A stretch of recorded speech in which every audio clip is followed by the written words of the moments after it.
पुण्यातील वेदाचार्य श्री गैसास गुरुजी वेदपाठशाळेच्या वर्धापन दिनानिमित्त येत्या 4 जानेवारी ते 12 जानेवारी 2026 दरम्यान पौड रस्ता कोथरूड येथील वेदभवनच्या परिसरात अनेकविध कार्यक्रमांचं आयोजन करण्यात आलं आहे।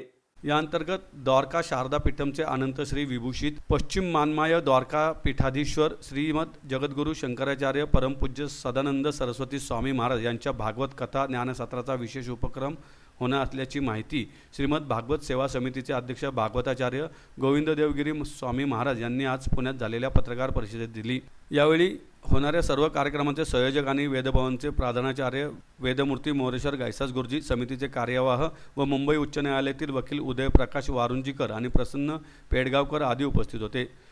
स्वामी महाराजांनी वेदभवनाचे आग्र्याचे निमंत्रण स्वीकारून ही भागवत कथा करण्याचे मान्य केल्याने तब्बल 12 वर्षानंतर त्यांची ही कथा पुण्यात होत आहे असे सांगत गोविंद देवगिरी स्वामी महाराज म्हणाले, इतक्या वर्षानंतर हा योग जुळून आला असल्याने स्वामी महाराजांची ही कथा ऐकणे हे आपल्या सर्वांचे भाग्य आहे व या संपूर्ण भागवत कथा ज्ञानसत्रामध्ये पुण्यातील नागरिकांनी सहभागी व्हावे व सर्वांनी सक्रिय सहकार्य करावे असे आवाहन त्यांनी केले।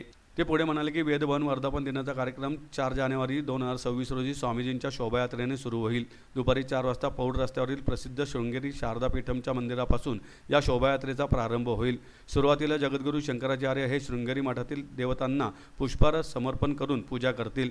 त्याचबरोबर भागवत ग्रंथाचे पूजन करून भागवत ग्रंथासह स्वामीजी रथामध्ये आसनस्थ होतील। श्रीमद भागवत सेवा समितीचे मार्गदर्शक व महाराष्ट्राचे उच्च तंत्र शिक्षण मंत्री चंद्रकांत पाटील हे जगद्गुरू शंकराचार्यांना पुष्पहार समर्पण करून शोभायात्रेस प्रारंभ करतील। या शोभायात्रेत पुण्यातील सनातन धर्मप्रेमी मंडळींनी पारंपरिक वेशभूषा धारण करून मोठ्या संख्येने सहभागी व्हावे असे आवाहन स्वामीजींनी पुणेकरांना केले आहे। वेदभवनात ज्या ठिकाणी ही भागवत कथा होणार आहे त्या मंडपात श्रीकृष्ण नगरी असे नाव देण्यात आले असून याच ठिकाणी पुढील 8 दिवसांचे कार्यक्रम होणार आहेत। यामध्ये 5 जानेवारी ते 9 जानेवारीपर्यंत दुपारी 3:30 ते 5:15 या वेळात हरिभक्तपरायण कैलासबुवा खरे यांची भागवत कथेवर कीर्तने होणार आहेत। गैसास गुरुजींची वेदपाठशाळा पुण्यामध्ये गेली 80 वर्षे चालू आहे। त्या वेदपाठशाळेच्या वार्षिकोत्सवामध्ये दरवर्षी नवीन काहीतरी आयोजन होत असतं। त्याप्रमाणे यंदा पूज्य द्वारकापीठाचे शंकराचार्य जगद्गुरु स्वामी सदानंदजी महाराज यांची भागवत कथा ठेवण्यात आलेली आहे। ती 5 जानेवारी ते 11 जानेवारी या कालखंडामध्ये चालणार आहे। या श्रीमद भागवताचं महत्त्व हे आहे की आपला सगळा भक्ती संप्रदाय ज्या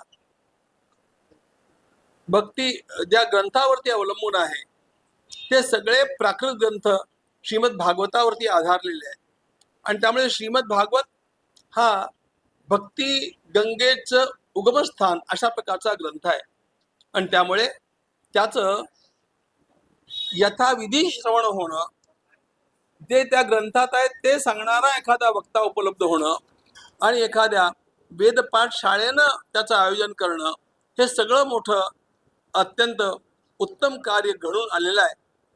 आपण सर्वांनी या संपूर्ण कार्यामध्ये उपस्थित राहून त्याचं श्रवण करावं, लाभ घ्यावा, तन मन धनानं त्याला सहकार्यही करावं अशा प्रकारची आपणा सर्वांना प्रार्थना आहे।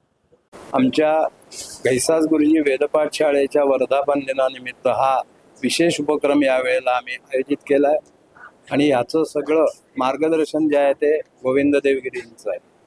हा कार्यक्रम 4 तारखेला दुपारी 4:30 वाजता वेदभवनाच्या जवळ शृंगेरी पीठाचा मठ आहे त्या मठापासून स्वामीजींची आणि भागवत ग्रंथाची शोभायात्रा आहे। शोभायात्रेनं हा सुरू होईल आणि 5 तारखेला दुपारी 3 वाजता कैलासबुवा खरे यांची कीर्तन आहे। 5:30ला स्वामीजींचं भागवत सुरू होईल, 7:30ला आरती होईल आणि त्याच्यानंतर काही विशिष्ट लोकांचे सन्मान केले जातात।